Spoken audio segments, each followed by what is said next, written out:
ઓમ શ્રી પરમાત્મને નમઃ. નિર્વાણ પ્રકરણ ઉત્તરાર્ધ.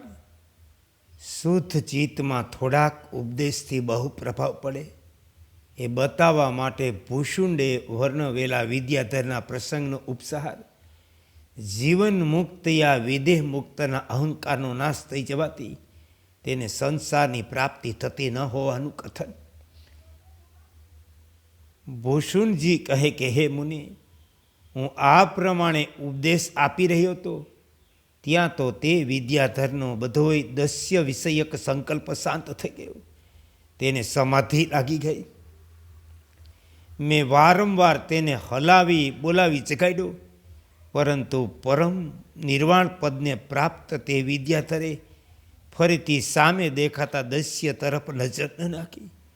શ્રી વશિષ્ઠજીએ કહ્યું, રઘુનંદન, ભૂષુંડજીનો કહેલો વિદ્યાધરનો ઇતિહાસ મને યાદ આવી ગયો, તેથી મેં તમને કહ્યું. શુદ્ધ ચિત્તમાં ઉપદેશનો એ રીતે પ્રભાવ પડે જેમ પાણીમાં તેલનું ટીપું. અહંભાવ જ દુઃખ નામનું સેવનના વૃક્ષ જેવું બીજ છે. તે અહંભાવ જેવું જ આ મારું છે એવી બુદ્ધિ પણ તે વૃક્ષનું આદિ કારણ છે. કેમ કે તે જ રાગ દેશરૂપી શાખાઓના વિસ્તારનું કારણ છે.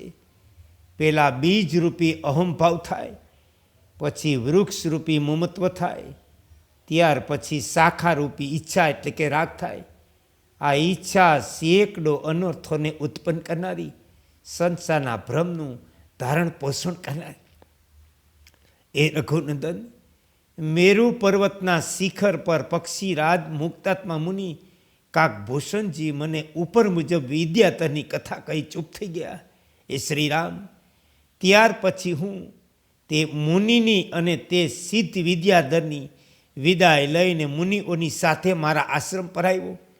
આ પ્રમાણે આજે મેં તમને કાકભૂષણજી દ્વારા કહેલી કથા દ્વારા પ્રતિપાદિત વિષયનું વર્ણન કર્યું, જેનાથી એ સ્પષ્ટ થયું કે ભૂષણજીના અલ્પ ઉપદેશથી વિદ્યાધરને તત્વજ્ઞાન પ્રાપ્ત થઈને પરમ શાંતિ મળી. એ રઘુનંદન, પક્ષીરાજ ભૂષણની સાથે જ્યારે મારો સમાગમ થયો ત્યારથી આજ સુધી 11 મહાયુગ વ્યતીત થઈ ચૂક્યા. એ શ્રીરામ, આ બધાને જ્ઞાત છે, આ બધાને જ્ઞાત છે કે બીજની અંદર સેંકડો શાખાઓ, પાંદડા, પુષ્પ, ફળ સહિતનું વૃક્ષ વિદ્યમાન છે. કેમ કે બીજ આરોપણ પછી પ્રગટ થયેલા તે વૃક્ષને બધાય લોકો પ્રત્યક્ષ જુએ. એ જ પ્રમાણે અહંકાર રૂપી સૂક્ષ્મ બીજની અંદર સઘળાય દસ્ય જ્ઞાનથી યુક્ત શરીર વર્તમાન છે. આ વિવેકી પુરુષોએ વિચાર દ્રષ્ટિએ જોયું. પરમાત્માનું યથાર્થ જ્ઞાન થઈ જતાં સચ્ચિદાનંદ પરમાત્મા સ્વરૂપ થઈ ગયેલા જીવન મુક્ત પુરુષનું શરીર લોક દ્રષ્ટિથી વિદ્યમાન હોવા છતાં પણ તે અભિમાનને પ્રાપ્ત થતો નથી.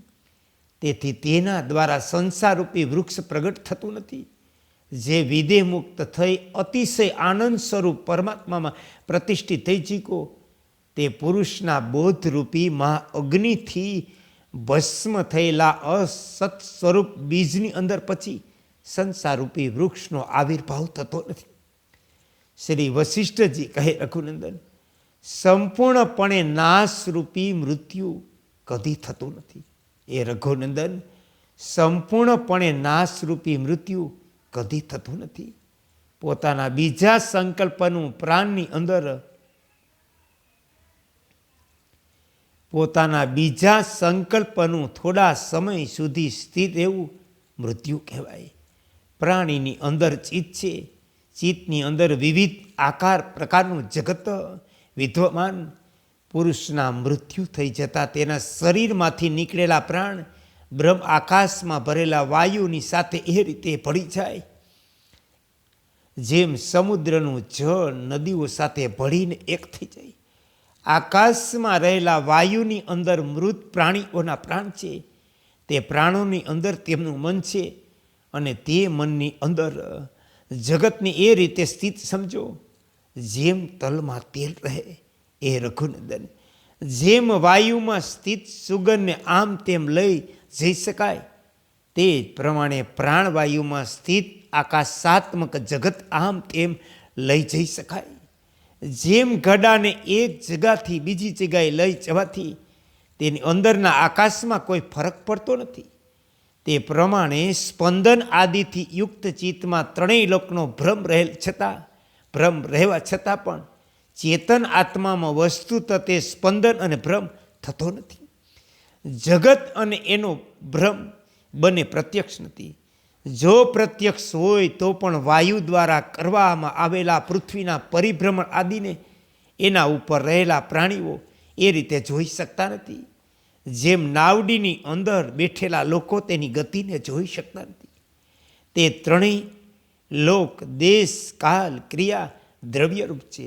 અહંકાર પણ આ દેશ કાલ વગેરેની સાથે સંબંધ રાખવાના કારણે દેશ કાલરૂપ છે.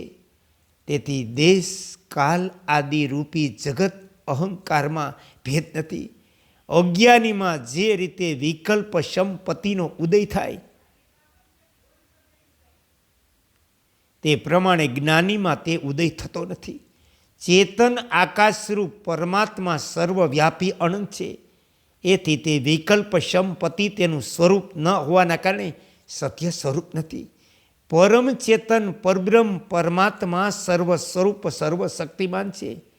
તેથી તેમાં ગુણ વસ્તુ ક્રિયા જાતિ વગેરેથી અનંત રૂપતાને પ્રાપ્ત અને નાના પ્રકારના કાર્યોનો આરંભ કરનારા દિગંત વર્તી જન સમુદાયથી પરિપૂર્ણ આ બધોય સંસાર ચંચળ જળાશયની અંદર પ્રતિબિંબિત ક્ષણભંગુર નગરો અને પોતાના અંતકરણમાં સ્થિત સઘળાય ઉપકરણોથી ભરેલા નગરોની જેમ અસત રૂપે સ્થિત છે. ઓમ શ્રી યોગ વશિષ્ઠાય નમઃ.